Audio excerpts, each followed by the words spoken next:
Non abbiate paura di accogliere Cristo e di accettare la sua potestà.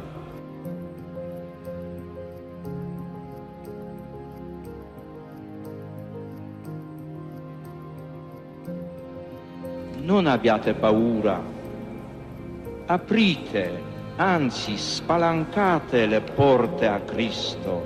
Non abbiate paura.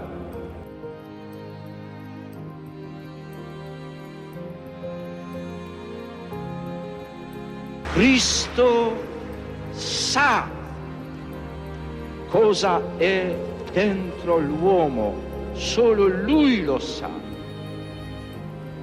Vi prego, vi imploro, con umiltà e con fiducia, permettete a Cristo di parlare all'uomo.